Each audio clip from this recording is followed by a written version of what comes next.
श्री सीताराम जी सरकार की जय। श्री हनुमान जी महाराज की जय। श्री गौरी शंकर भगवान की जय। श्री अयोध्या धाम की जय। श्री सरयू महारानी जी की जय। सब संतन की जय, सब भक्तन की जय। जय जय श्री सीताराम।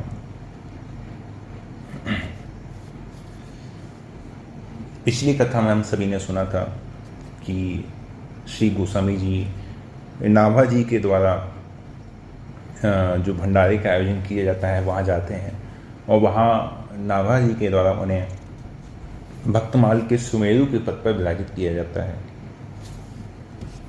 वहाँ से वापसी में आके गोस्वामी जी विचार करते हैं कि वृंदावन धाम में आकर भोले बाबा की कृपा से नाभा स्वामी जैसे संत का दर्शन हुआ और उनका प्रसाद पाने का अवसर मिला, ये बड़ा ही दुर्लभ है। साथ ही इस ब्रजमंडल के जितने संत हैं उन सबके इकट्ठे दर्शन हो गए। अब चला जाए, यहाँ के जो मुख्य अर्चा अवतार हैं ठाकुर श्री वृंदावन बिहारी भगवान श्री कृष्णचंद्र जी, उनका और उनके जो लीला स्थल हैं उनका एक बार दर्शन कर लिया जाए, तब फिर यहाँ से अयोध्या के लिए प्रस्थान किया जाएगा। गोस्वामी जी चलकर एक मंदिर में पहुँचते हैं और ठाकुर जी के दर्शन करके प्रसन्न होकर दंडवत प्रणाम करना प्रारंभ ही करते हैं।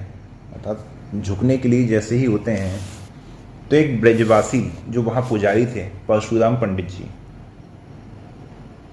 गोस्वामी जैसे ही झुकने को होते हैं तो पंडित जी कहते हैं, बाबा तुम तो राम जी को उपासक जान पड़ते हो, किंतु किसके सामने झुक रहे हो?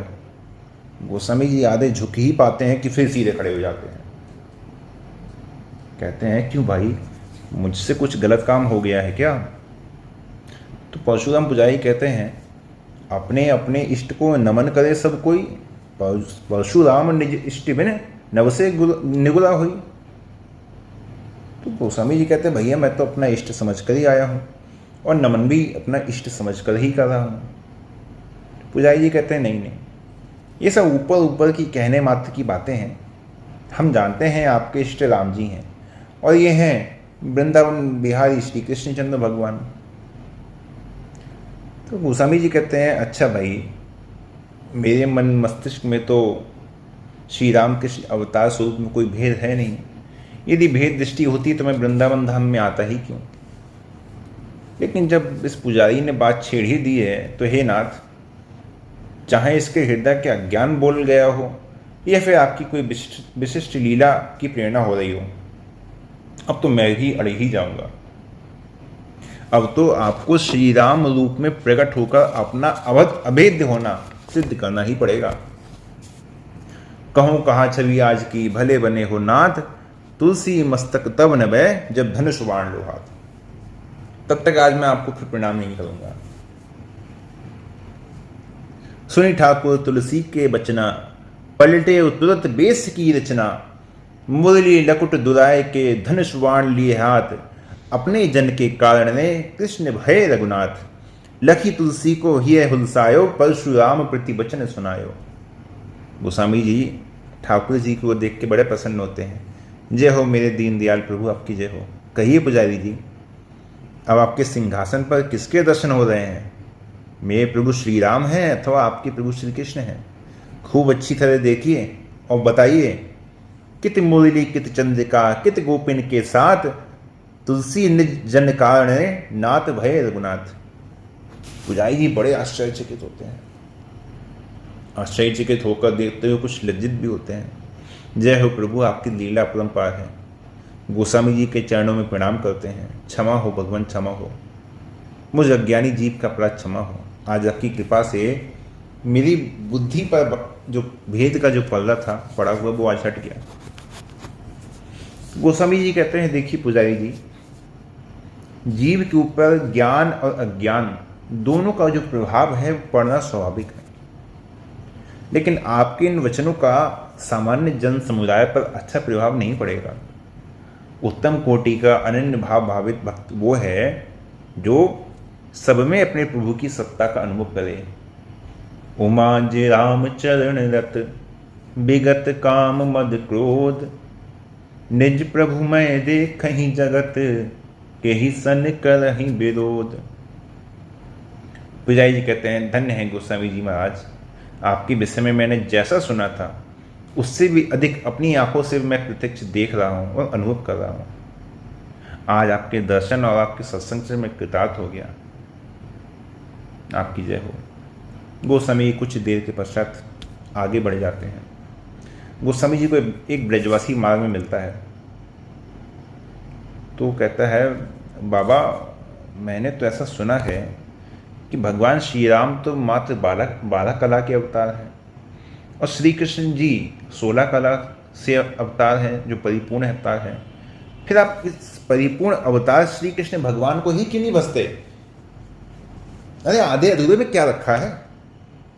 भजन करना है तो पूरे का करो ना, आधे वादे का बेकार चक्कर है। तो गोस्वामी जी कहते हैं, भैया आपने बड़ी कृपा करी। आपने देखिए, ये सब एक सामान्य कोई कहानी नहीं है कि बस सुना और भूल गए। यहाँ पे एक एक जो दृश्य है, जो बात चल रही है, उन बातों को हृदय में उतारने की आवश्यकता है। भक्तों के मन में क्या भाव आते हैं, देखिए गोस्वामी जी क्या कह रहे हैं। ये गोस्वामी जी ने बहस नहीं करी, अरे तुम क्या जानो, राम जी भी परिपूर्ण अवतार हैं। भाई गोस्वामी जी ने मानस जी में कितना सुंदर लिखा है, कहते थे सुना देते थे। लेकिन नहीं, क्या कहा कि भैया आपने बड़ी कृपा करी, जो मेरे प्रभु श्री राम जी को 12 कला से युक्त ईश्वर का अवतार स्वीकार करके मेरी निष्ठा की दृढ़ता में आपने योगदान दिया। आपने अर्थात मेरे राम जी को 12 कला का अवतार कहा, कि भगवान का अवतार कहा, इससे मेरी राम जी के प्रति निष्ठा और बढ़ गई।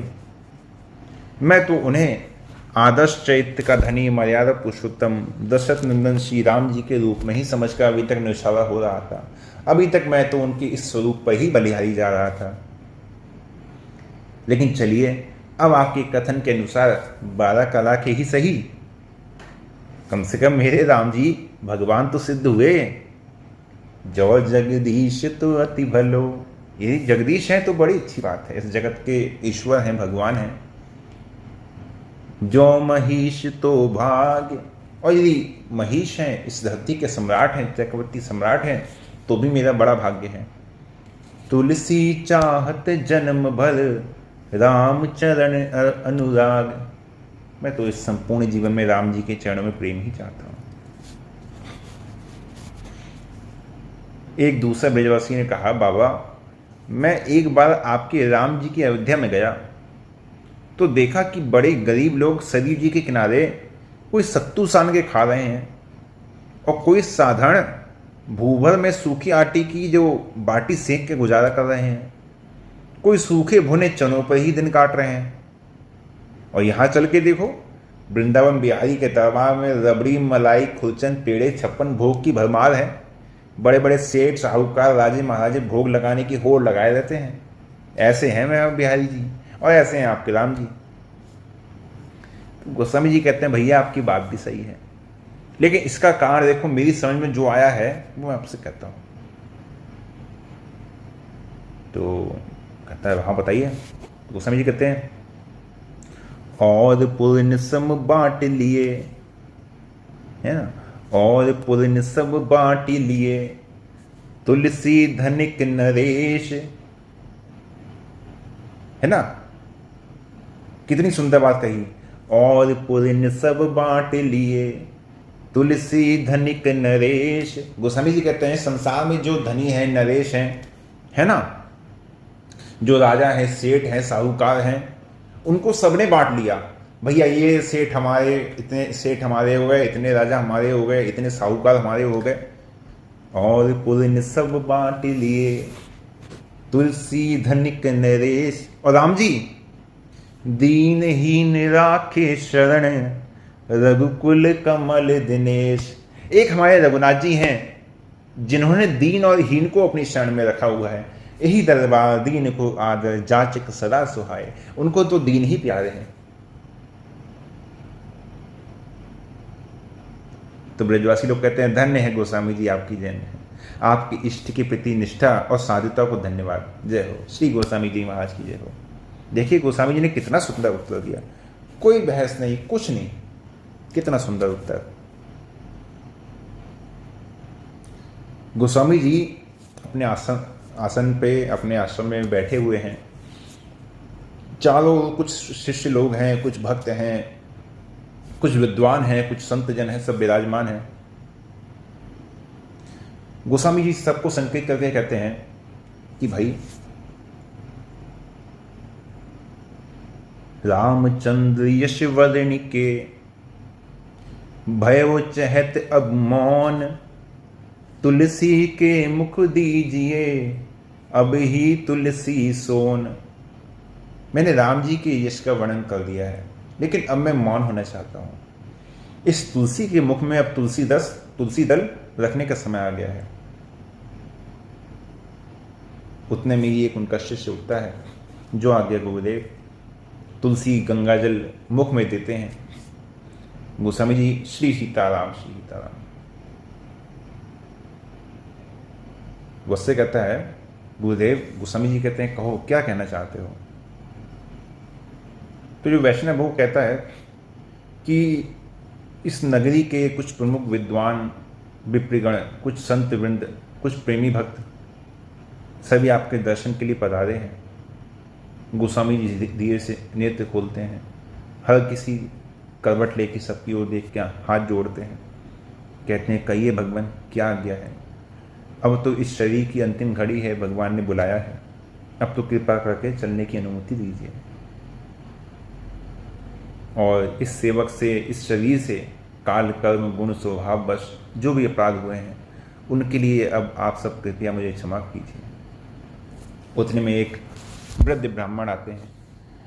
ये आप क्या कह रहे हैं गोस्वामी जी, आप तो इस नगरी के लिए नहीं अपितु देश और विश्व के गौरव हैं, संत समाज के भूषण हैं ना, हमारे परम उदार गुरु तुल्य हैं।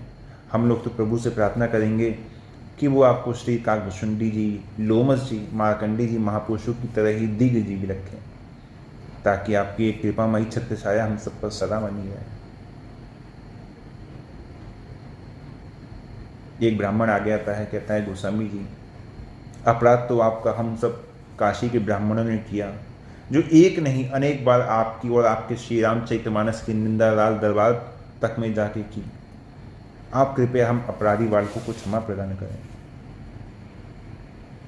गोस्वामी जी कहते हैं भैया मुझे तो उन घटनाओं में भी प्रभु की इच्छा का ही दर्शन हुआ था।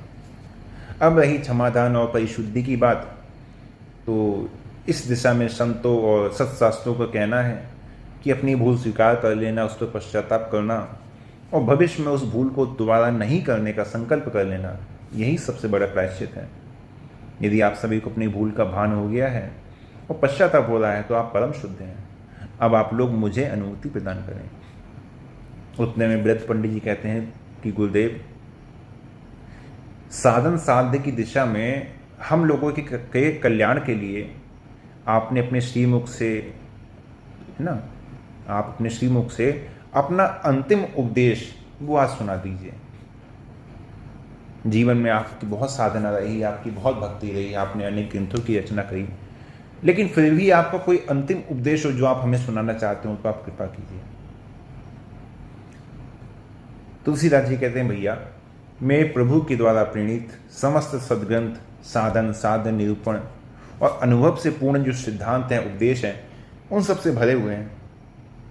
उनमें से किसी भी अंश को अपनी पात्रता के अनुसार चयन कर लें और अपना ले स्वीकार कर लें तो कल्याण हो जाएगा। तो पंडित जी कहते हैं वो तो ठीक है गुरुदेव, लेकिन फिर भी समस्त काशी के वासी बहुत अधिक उत्कंठित हैं, आपके मुख से, आपकी वाणी से आपका अंतिम उपदेश सुनना चाहते हैं। तो गोस्वामी जी कहते हैं यदि आप लोगों की यही इच्छा है तो आप सभी एकाग्र चित्त होकर सुनिए। आप सभी भी सुनिए, जो चैत्य सुनना है वो भी सुनिए। गोस्वामी जी का अंतिम उपदेश, अल्प तो अवधि जीव तामे बहु सोच पोच, करे वे को बहुत काम कहा कहा कीजिए। एक तो जीव का जो अवधि है कलिकाल में बहुत कम है, तामे बहु सोच पहुँच, और उसमें भी जीव ने अपने आप को इतने सब कामों में फंसा लिया है, ये भी करना है, ये भी करना है, ऐसा भी करना है, वैसा भी करना है, ये नहीं किया तो ये हो जाएगा, ये नहीं किया हो जाएगा। तो तामे बहुत सोच पोच, अरे करीबे को बहुत है, कहाँ कहाँ कीजिए, क्या क्या करने चाहोगे। पार न पुराणन को वेद हो को अंत नहीं, वाणी तो अनेक चित्त कहाँ कहाँ दीजिए। आप कहें हम शास्त्रों का अध्ययन कर लेंगे, ग्रंथों का अध्ययन कर लेंगे, वेदों को कंठस्थ कर लेंगे, तो वेद पार न पुराणन को वेद हो को अंत नहीं, ये सब तो अनंत ज्ञान को धारण करने वाले हैं। ये तो सृष्टि के आदिकाल से अनंत है, सब में अलग अलग वाणी है, सबका अलग अलग कहना है। तो वाणी है अनेक चित्त कहाँ कहाँ दीजिए, कहाँ कहाँ किस किस की वाणी का अनुसरण करने जाओगे। काव्य की कला अनंत, छंद के प्रबंध बहु, राग तो रसीले रस कहाँ कहाँ पीजिए। काव्य की कला अनंत, छंद के प्रबंध बहु। यहाँ पे गोस्वामी जी ने अलग अलग देखिए काव्य की बात कही है, अलग अलग रसों की बात कही है ना। राग तो रसीले रस कहाँ कहाँ पीजिए, अर्थात ये है कि आप जिस भी मत पंथ में जाएंगे और उस मत पंथ से जुड़े जो भी आचार्य हैं, उनकी जितनी भी वाणी सुनेंगे, उतनी वाणी सुन के आपको लगेगा कि यही जाना चाहिए, ये बढ़िया है ना। जैसे प्रेमानंद जी महाराज के आश्रम में दरबार में कई बार भक्त आते हैं तो कहते हैं हम पहले राम राम करते थे, लेकिन जब से आपको सुना है तब से अब राम राम करने का मन नहीं करता, अब मन करता है कि अब राधा राधा करेंगे। कई लोग आते हैं तो कह रहे हैं कि इस प्रकार से आप अलग अलग स्थान पे जाएंगे, और अलग अलग स्थान पे जाएंगे तो आपका चित्त वहाँ पे जाके एकाकार होना चाहेगा कि ये जगह बढ़िया है। तो भाई ऐसे रस कहाँ कहाँ पीजिए, ऐसे कहाँ कहाँ जाओगे, कहाँ कहाँ किसके दरबार में जाओगे। जिस देवी देवता की महिमा सुनोगे, जिस मंत्र की महिमा सुनोगे, तुम्हें लगेगा यही बढ़िया है। अभी तक जो कर रहे थे वो तो हल्का था, ये भारी भरकम है, ये काम करेगा, है ना। किसी देवी देवता या किसी मंत्र की महिमा सुनोगे, किसी नाम की महिमा सुनोगे तो लगेगा यही वाला बढ़िया है। तो गोस्वामी जी कहते हैं भाई सब बातन में एक बात तुलसी बताए जात, जन्म जो सुधारो चाहो श्री राम नाम लीजिए। इसलिए सब बातों की एक बात मैं आप सभी को अंतिम उपदेश में यही बता के जा रहा हूं कि भाई अपने जन्म का सुफल चाहो, अपने जन्म को सफल बनाना चाहो, इस जीवन का उद्धार करना चाहो, अपना कल्याण करना चाहो, तो भाई श्री राम नाम लीजिए। श्री राम जय जय राम, श्री राम जय जय राम। इतना है कि गोस्वामी जी अपने नेत्र बंद करते हैं और सदा के लिए भगवान की लीला में ही सम्मिलित हो जाते हैं। बोले श्री तुलसीदास जी महाराज की जय, श्री रामचंद्र भगवान की जय, श्री हनुमान जी महाराज की जय, श्री गौरी शंकर भगवान की जय। आज श्री गोस्वामी जी महाराज का चैत्य यहाँ पे संपूर्ण होता है और आज की कथा को भी हम सभी यहीं विश्राम देते हैं। जय जय श्री सीता।